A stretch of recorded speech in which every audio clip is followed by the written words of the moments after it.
ফরিদপুরের পেঁয়াজ কত পছন্দ? ফরিদপুরের পেঁয়াজ কত করে বিক্রি করেন? আমি আগে বলি যে পেঁয়াজ কোথা থেকে আনছেন? ফরিদপুরে ডাইরেক্ট নিয়ে আসলাম। মানে আপনার পার্টি আছে, খড়িয়া আছে, ফরিদপুরের বিভিন্ন বাজার থেকে আপনি কোথায়? সালসা থেকে? কালিয়াকান্দি। আচ্ছা, এই যে বস্তা মাথায় কি রাখছি আল্লাহ, ওখান থেকে আনেন, আপনার কয়টা? মানে আমি নিজে ভারসাম্যহীন, ঠিক আছে, একবারে এক পায়ে দাঁড়ানো, চাপ দিলে আবার কষ্ট হয়। তো বস্তা হিসেবে ভাড়া। আচ্ছা, এই ভাড়াগুলো কত দিতে হয়? মানে পার বস্তায় তো ভাড়া কত করে? আপনার ট্রাক ট্রাক একই বস্তা পেঁয়াজ দিয়ে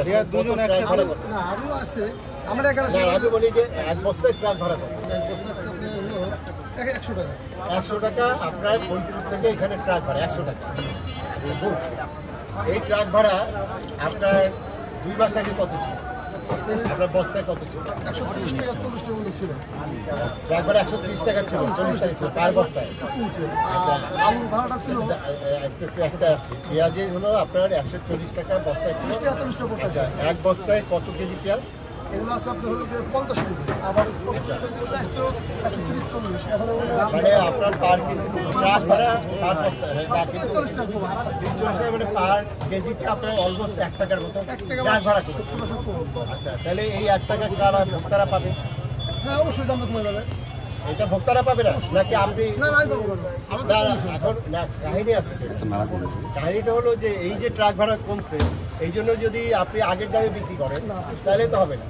90 টাকা দাম যাচ্ছে না, 40 টাকা।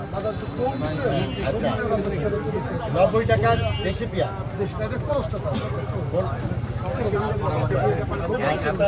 ইন্ডিয়ান পেঁয়াজ আসছে। আলু কোথা থেকে? আলু জয়পুরহাটের হিমাঘাট থেকে। ওখান থেকে কি ডাইরেক্ট হিমাঘাট থেকে? ওখানে 48। আচ্ছা, তাহলে আপনার পার বস্তায় আপনার আলুর ক্ষেত্রে অর্ধেক হয়ে গেছে। ট্রাক ভাড়া করছে অর্ধেক। আচ্ছা, আলু খুচরা এখন বিক্রি হচ্ছে কেন? 60 টাকা বিক্রি হচ্ছে। 2 মাস 1 মাস আগে যখন এই যে ট্রাক ভাড়া বেশি ছিল, আপনার চাঁদাবাজি ছিল, তখনও তো 60 টাকা বিক্রি হচ্ছে। তাহলে আপনার এই যে ভাড়াটা কমলো, এই ভাড়াটা কমার ফলে এই গুড়টা কে খাচ্ছে? ওখান থেকে সব কিছু খাচ্ছে। না না, আমি সেটা বলি না, আমি বলছি আমি একটা জায়গার কথা বলছি। আপনি কোল্ড স্টোরেজের দাম বেশি, সবই ঠিক আছে। এখন আপনার ট্রাক ভাড়া আপনি বললেন যে অর্ধেক হচ্ছে, যে 28,000 টাকা ট্রাক ভাড়া, আপনি এখন 14,000 টাকা আছে। তাহলে এই ট্রাক ভাড়ার ফলে আপনার পার কেজি আলুতে আপনার খরচ কমে গেল, কিন্তু বাজারে তো সেটা কমে না। তাহলে এই গুড়টা কে খাচ্ছে? আবার ওই জায়গাটায় কাজ করতে হবে। আপনি আরোদারি পান, কার কাছে বিক্রি করেন? কাস্টমারটা কে? বিভিন্ন মহল্লায়। আচ্ছা, এই আজকে কার কাছে বিক্রি করছে? বুলবুলের মোবাইল নাম্বার কোথায়? কেন নাম্বার নাই? কেন যায় না তার কাছে? কেন বিক্রি করবেন? কত করে বিক্রি করছে? 50 টাকা। সে কি পাইকারি? সে খুঁজতে পারছে মেয়েদির ফোন নাম্বারটা, সে এখান থেকে 50 টাকা নিয়ে সে 60 টাকা বিক্রি করে। সে ম্যাক্সিমাম কততে বিক্রি করবে? 54 টাকা বা 53 টাকা, তাই না? সে তো মানে এখন লাভটা করতেছে, তো সে আরো বেশি। এই ফোন নাম্বার জব্বার ফোন দিন, ধরো।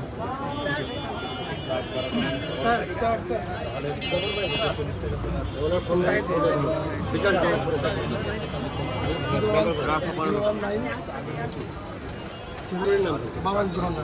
মা বাণিজ্য ধরো, বলিবে যাও ফোন ক্লোজ।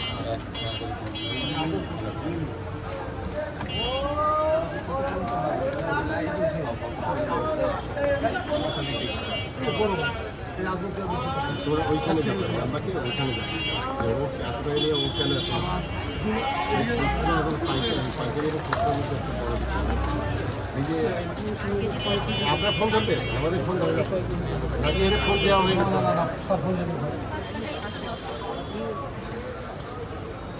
আমার ফোন 5 মিনিট আগে বলতে আমি 40 টাকা রাখার কথা বলে স্টুডেন্টরা। মেহেদি বলছেন?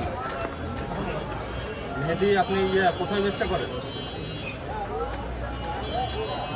আপনারা উঠেন। বড় বাগ। আপনি কি মা বাণিজ্য ভান্ডার থেকে কি আলু কিনেছেন? পলাশের দোকান। তোমার পরিচয় দাও, আবার কি কথা বলো।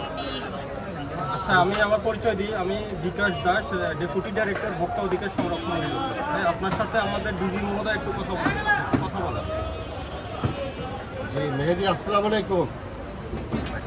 হ্যাঁ, আপনি কেমন আছেন?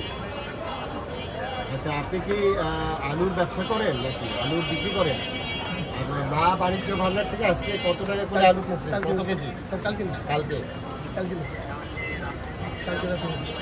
50 টাকা কেজি। কত কেজি কিনেছেন? 200 কেজি। 195 কেজি 195। কত? 300? ভুল বলছে, 195 কেজি 195 কেজি। 195 কেজি আর 195 কেজি মানে হলো 380 কেজি, 390 কেজি।